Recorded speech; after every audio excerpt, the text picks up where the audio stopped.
everyone. I hope you're having a great day. So, I know I'm a little bit late to the party on this, honestly, kind of on purpose, because, pretty much everything was already said about this game almost from the beginning, but I wanted to talk a little bit about Realms of Ruin, and what my opinions are on it, and what I feel it actually will have, impact-wise on the greater Warhammer community, and especially Age of Sigmar. So, let's get started. So, what are some of the big things happening with this? Well, one of the big things is that this is going to be Age of Sigmar's first true RTS, for those uninitiated, real-time strategy game. This is actually kind of big, as especially in recent years, there has not been a ton of focus on RTSs lately. There have been a lot more, especially in regards to Warhammer products, the big things have kind of been turn-based games like Total War, or first-person shooters, with the Space Marine console games, or I guess maybe a little bit more well-known is the kind of first-person skirmish games like with Mordheim. So I think this is kind of interesting that they're bringing this back. Now, personally, I grew up with RTSs, so they always have a special place in my heart. But they kind of just died off. Well, I don't know if died off is the right word, but in recent years, there's definitely not been a lot of focus on them lately. Like the last truly big one off the top of my head would probably be the one that I really enjoyed was probably StarCraft, and StarCraft 2 as that. I haven't really seen anything that really captured my fancy since then.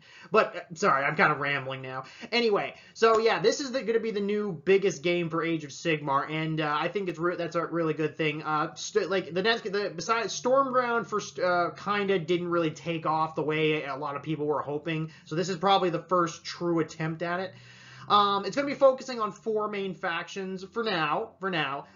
This whole thing basically just screams future DLC. But basically, there's going to be 4 main factions, all with their own unique attributes, and they're all going to be relatively balanced against each other. And from the looks of it, from what I've been seeing from the interviews and the gameplay and the feedback from the beta and the most recent developer playthrough over on Twitch, it's actually starting to show some promise.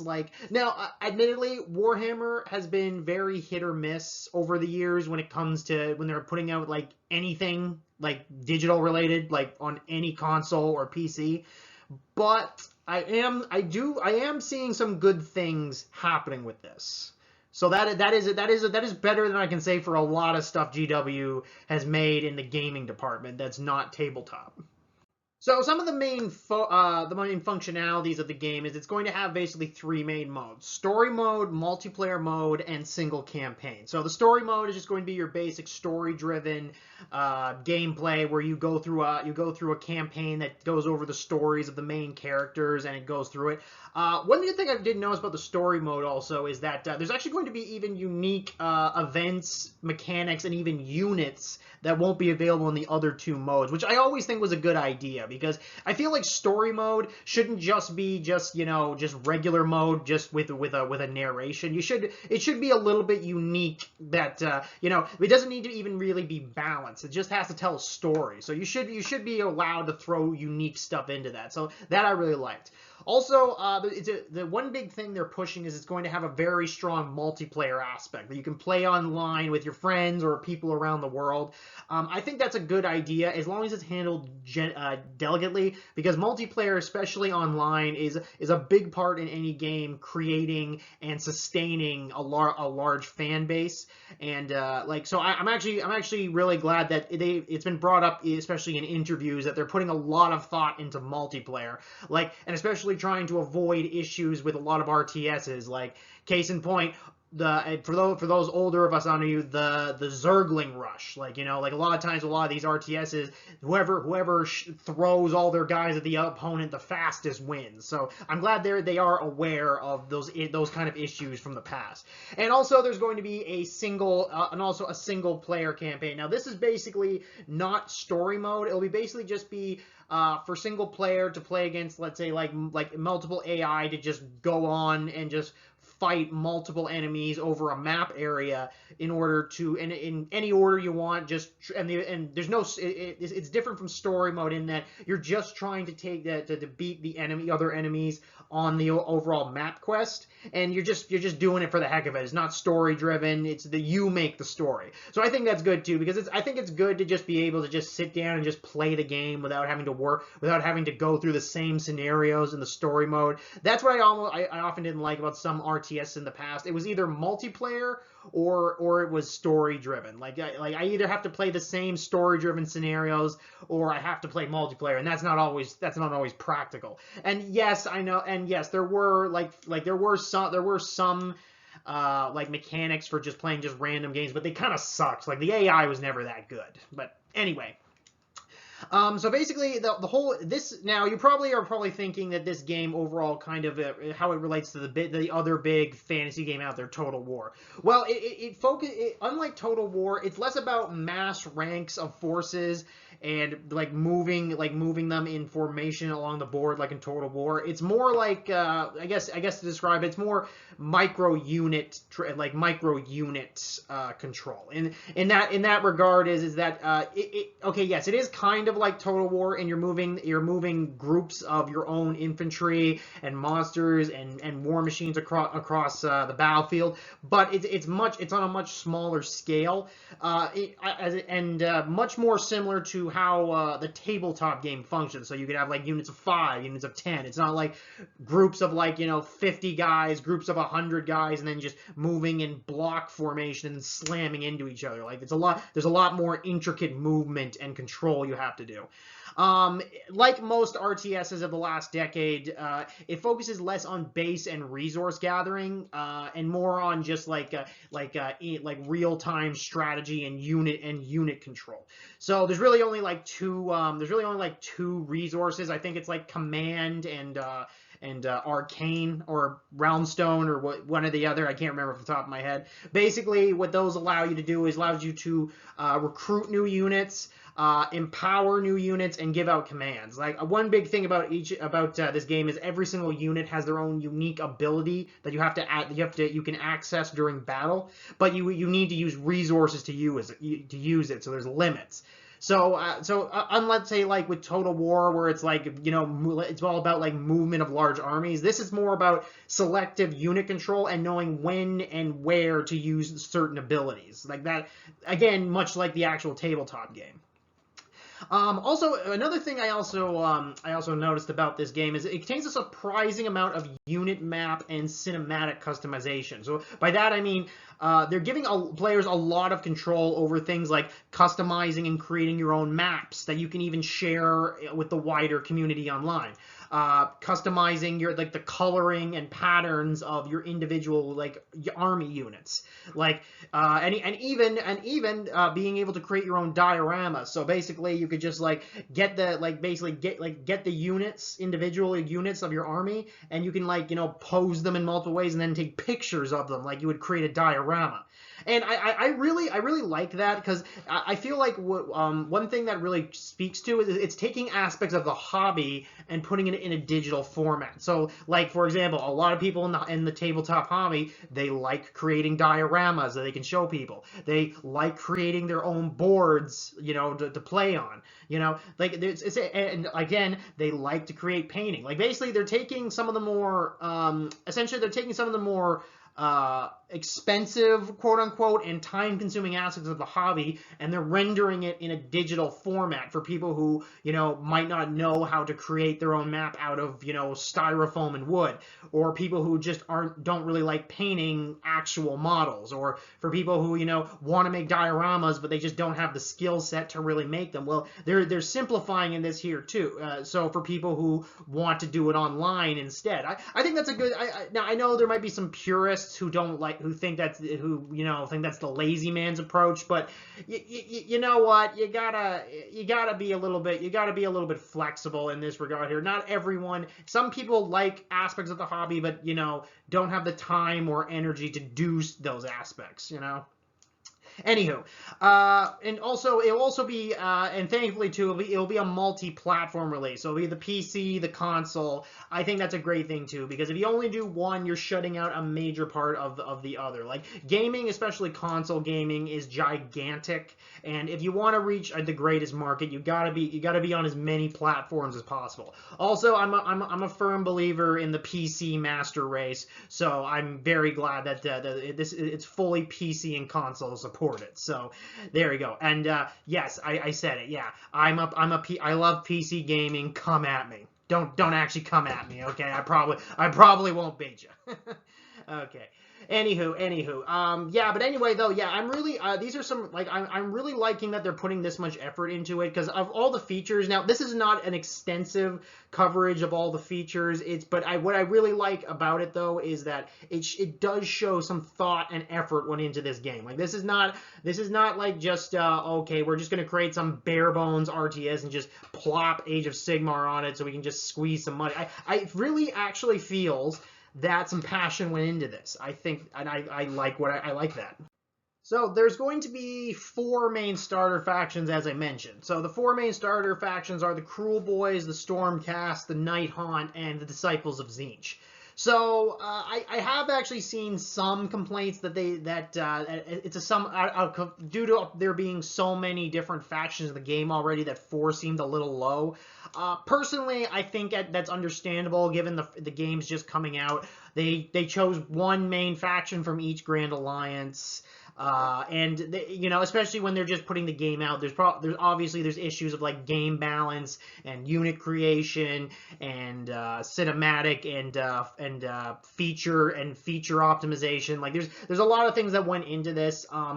So I understand that they could only put so many to start with, especially at the beginning. Also, I understand too. Some people were disappointed that their favorite faction didn't get picked. Like I know there's been some grumbling on like, oh, Order's main army is Stormcast Eternals. What a shocker, Or like, why did they pick Disciples of Tzeentch? Wouldn't Slaves to Darkness have been better? Like, you know what? I think what basically just happened here is they had to pick some armies that were reasonably different from each other, but also had enough of every single unit option that it would be easier for new players. Like, for example, most of these all have a shooting option. Most of these have a tanker option. Most of these have like solid infantry options. It just made it, probably was just made it better for the developers when they're trying to figure out how the armies work. So generally speaking, they work about how you would assume. Like Stormcast are the real tanky ones. Night Haunt focus on speed and numbers. Tzeentch is all about it seems to be more about spell casting abilities and shooting. And Cruel Boys are a little bit of everything. They have reasonable numbers, reasonable tankiness, shooting. You know what? Honestly, I'm okay with these being the starter factions. Another thing to keep in mind is too that each faction also doesn't have every single unit from each army. Like there are certain units in this game in each army, but there aren't there's some are missing. Like case in point, Stormcast Eternals don't have all the paladins, and they don't have all their monster options. And the Cruel Boys are missing their most of their Ripper Vultures, etc. Obviously, again, I think that probably had a combination of time constraints and balancing for the initial game release. Though I do believe that they'll release more they'll probably release all the units for each army as the game goes on, and I actually do also expect them to add new factions to the game too. Like for example, I'm almost positive the next Order army release will probably be the Cities of Sigmar. The Slaves of Darkness will probably come for Chaos. I'm expecting the Gloomspite Gits for Destruction and Death. Honestly, I'm kind of surprised they didn't pick the Oziark Bone Reapers, because they seem to be the most traditional style army for the Death faction. So I'm a little bit surprised they didn't pick them, but in the future probably.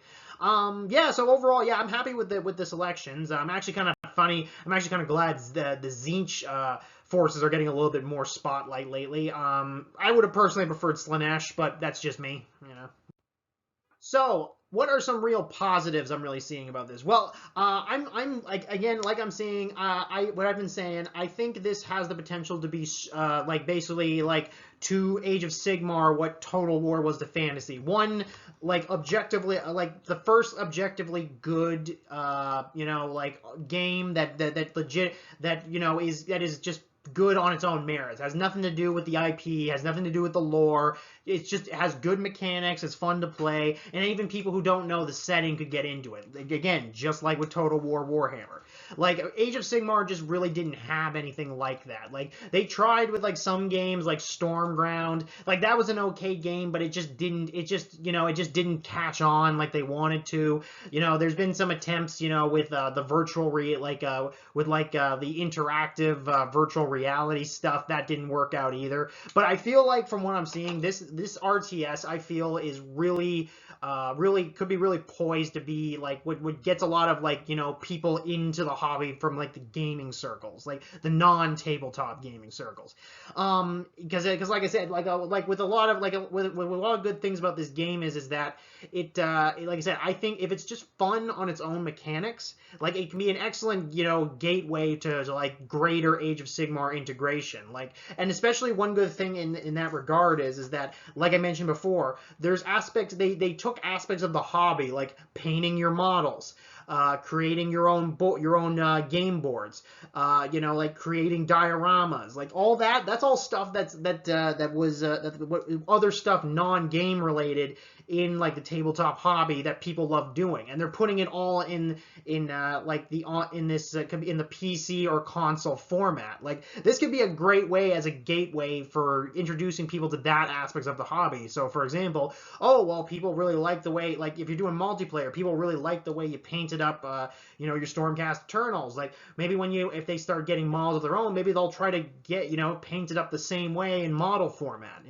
Just find like I said, it's just easy ways to show people some of the greater aspect, like the more maybe more niche, more less well-known aspects of the hobby, and just showing how fun those could be. Like, some people might say, well, what's fun about painting models? Well, why don't you try it? Just try it here, and then maybe you'll see why we like painting models on the tabletop. That's something to think about. Also, one good thing that I also really liked is that, here's the thing, we can argue if Total War Warhammer really properly showed how Warhammer Fantasy would play like as a game on the tabletop. But one thing I do like about what they're doing with Realms of Ruin is it really kind of gives a good impression on how like a game on the tabletop would be. So, like, for example, the units in the game, they're reasonably similar to the squads in an Age of Sigmar game would be like 5 to 10 man squads of units of like liberators or cruel boys, like singular monsters, a certain amount of heroes. Like when you play a game of Realms of Ruin, it's kind of like it's pretty much like the scale of like how you would play like a tabletop like on the tabletop with Age of Sigmar. Let's say at 1,500 or 2,000 points. And honestly, a lot of the abilities too are very similar to the abilities that are used on the tabletop. It's just actually shown. So for instead of on the tabletop, you would say spend a command point, and this Lord Celestin is going to give those guys +1 attack. Well, in the game, it's like he's empowering them with you can actually see him empowering them with lightning, which makes your liberators hit harder in the game itself. So basically, yeah, you're basically animating the more abstract parts of the tabletop game. You can actually see it in action. I think that's really fun. And honestly, the way it's also structured is that how Realms of Ruin is structured. It's going to be easy to build on in the future. It'll be easy for them to add in new factions. It'll be easy for them to add in new units into the game for each one. For example, with Stormcast Eternals, some of the units in the main army that weren't introduced in the game yet, they could easily be added in. Having said that, there are certain things to put into account. Excuse me, before you do that, and I'm just going to get to that in a second. So here's the thing. Even though I'm definitely seeing some positives that are coming out of this, I also have some concerns. one of my biggest one is the dangers of modern pricing practices. Like, I don't know if you've been following in the general gaming sphere. You've probably definitely seen a lot of controversy, especially in recent years, of games that are, essentially designed to basically be just money sinks. Like they just gouge players to death with like pay to win microtransactions. Basically fake DLCs that are essentially just reskins of previous DLCs that just make you want to buy stuff. It just, I really don't, I just really hope that when they're designing this game, it doesn't just turn into that. Case in point here too, there's even a lot of anger towards Total War, which for a while was seen as one of the better games out on the market, that a lot of their DLCs are just getting lazy and expensive, and they're just gouging their players into oblivion. Even Total War has not been particularly free of that issue. Especially in the console gaming sphere, where pay to win is a real thing. I've heard horror stories of people paying I don't know, like 5 to 6 figures just on gaming microtransactions. I know it sounds weird, but yeah, that's a real thing. And I hope the designers of Realms of Ruin take this critique to heart, that there's more to players than just being a living ATM. Just putting that out there. Also, now while I am happy that the developers have been very open to player feedback to the beta, and I've actually said they've been directly addressing issues. For example, they've directly addressed many issues people were having with the user interface, especially with the console. But the problem is too, the fact that this game is the problem with that is, though, this game is just being released. It's easy for them to be hyper critical of mistakes right now, hyper open to community feedback at the beginning. But a lot of times I feel with these kind of games is it starts out good, like we're in a honeymoon phase, and then it just they kind of just stop caring after a while. They built up enough of a community, they've got enough people just paying through the nose, they just kind of just stop caring. So if there's a massive bug, whatever, we know they'll buy it anyway. We'll just fix it in post. I don't really want that to happen. Also, I hope that this game is also properly marketed. For the most part, I think that it is.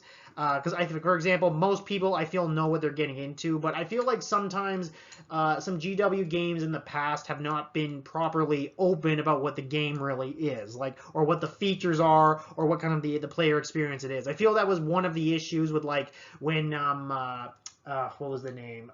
Dawn of War 3 came out. People were a little bit I think some people felt that what was advertised didn't actually end up being in the game, or it just wasn't exactly the experience that was sold. I think that was one of the reasons Dawn of War 3 fell through. Well, sorry, yes, one of the reasons. Dawn of War 3 was basically dead on arrival, but we're not talking about that. And also, I also hope that they make sure to keep this game accessible to people outside the main hobby, because again, one of the big things for this game to go big is that it has to properly be attractive to people not necessarily into Age of Sigmar, or maybe even into Warhammer in general. That's the big thing that I think that this game needs to be. It needs to have a much more wider market appeal. That I hope that because the greater market appeal is a great way to get people into Warhammer in general, especially in the gaming circles, and every single one that does well is a good thing. So I hope that they don't just try to just market this they fall into the trap that sometimes I see with a lot of movies, especially in superhero movies. They try to market themselves as too much to the comic book fans, but not enough to the general consumer. Because, for example, here, a lot of people don't like to accept this, but I'm just going to come out and say it. A lot of, in comparison to, comic book fans, people who watch comic book movies, a lot of them really aren't into the comics themselves. They prefer the movies. And that's the same thing that can happen, that probably happens to a lot of Warhammer games. A lot of people who play the Warhammer games probably don't actually care about the models or the lore or anything. So you got to be able to appeal to them too. You can't, lose the forest for the trees here by, trying to appeal too much to the fans, but not appealing enough to the general audience fans, if that makes sense. Anywho, hopefully these are unfounded concerns, but at this moment they are concerns. In conclusion, I feel Realms of Ruin has a lot of potential. It's looking pretty good as is right now, and I feel like this definitely this could have what it takes to be Age of Sigmar's first truly good PC console game. Like I said before, they've tried in the past with like games like Stormground, but again they just couldn't quite do it. And but now I feel this could be the one that finally breaks it. Now, do I have concerns about it? Yes. Do I wonder if it will be good enough in the actual gameplay to catch on? I don't know yet. It hasn't. We have to see how it works out and how they develop and how if it finds its core market. If it does, well, I think this game really has the potential, and especially I really like, and as I've mentioned, I really like that it's incorporating aspects of the actual hobby into the game. Like it really feels like they actually made some effort with this to really make it accessible to everyone, but also like introduce them to aspects of the hobby that a lot of people might not initially look at. Like they only think about gaming, but what about the stuff around gaming? Like that's like the painting and the customization and making your dudes. Like that is something I really like. And especially too, I'm really interested to see if this game develops any dedicated multiplayer. Because I know a lot of people are saying you shouldn't be too obsessed with the multiplayer. You got to make it an individual good experience first, and that's 100% true. But at the same time, multiplayer should not be discounted either, because playing with your friends online or playing with strangers who just want to have a good time, like that is an important part of gaming in and of itself, even if it can bring some certain toxic elements too. Like you gotta mitigate the bad to get the good. You know what I mean? So yeah, let's. I'll probably try it out when I'll be trying it out when it comes out, and yeah. And for those wondering, yes, I'll probably be doing Stormcast at least to start off. But I'll probably branch out from there. And also, here's hoping they get some other factions like the Cities of Sigmar and the Gloomspite Gits and the Beasts of Chaos in there, because those are some of the ones I really like, and I would really like to see those adapted properly into Realms of Ruin. Well, anyway, I hope you enjoyed the vid, and I hope you have a great day. Cheers.